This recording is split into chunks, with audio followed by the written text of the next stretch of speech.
This is Jam Nation. With Jonesy and Amanda. Well, we spoke on the show to Trevor Long yesterday, tech expert, about the implications of what the Medibank scam means. And no banking information has been released, but your medical information has been released. And Todd Woodbridge came out yesterday and said he thought something was sus because he's been fielding call after call from an unknown number on Tuesday. He obviously put all this together, that this is what had happened, that the hackers... Well, he was asked from this number. He didn't answer his phone to this unknown number.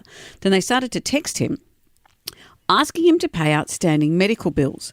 They knew the hospital he'd been in. They knew he'd had a hospital stay and said, you have some outstanding bills. Give us a call to pay up. I had this scenario recently when I had a colonoscopy and I got asked to pay a certain bill on the day. I can't remember which bits I've paid and which I haven't. Some you pay up front, some you pay afterwards. So I had to phone up to verify all of that. I would have been scammed like this, I'm sure, thinking, oh, sorry, everyone, I forgot to pay that bit. It's a cautionary tale. Yeah, so the message said he had bills to pay. They knew the hospital he'd been in. They knew the procedure he'd had.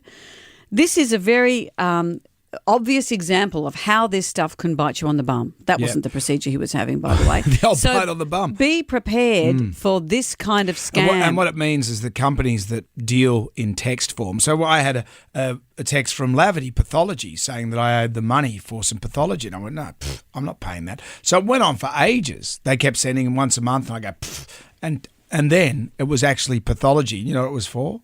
Blood test or something? A blood test. Yeah. Because someone suggested we drink each other's blood. Oh, of course. Yes. And we had to have blood tests. Yeah, we had to have blood, and so I had to pay for the pathology for that. But what I'm saying to these companies, if you're going to deal with your clients online, through texts and stuff, you'll be prepared that you're not going to get paid, because the only way the scammers get the money is if you come to the party and pay them. So don't pay a ransom. And don't pay anything on the phone. If the Commonwealth Bank sends you a text, you can presume that everything is a scam. But what if Lavity then they have all these outstanding bills from people? How do they get paid? Well, they're just going to have to work that out. That's their problem. But they were saying, it's every man for himself. They were saying on the news last night that this kind of information being leaked has implications for marriages, for jobs, all kinds of stuff, for your private medical information. So, for example, you're an employer and you have to choose between 3 people to hire for a job. If you get information that one of those people is having ongoing cancer treatment, this is just an example, and you think, oh, they're going to need time off work, they're going to blah, blah, blah, they may not be well.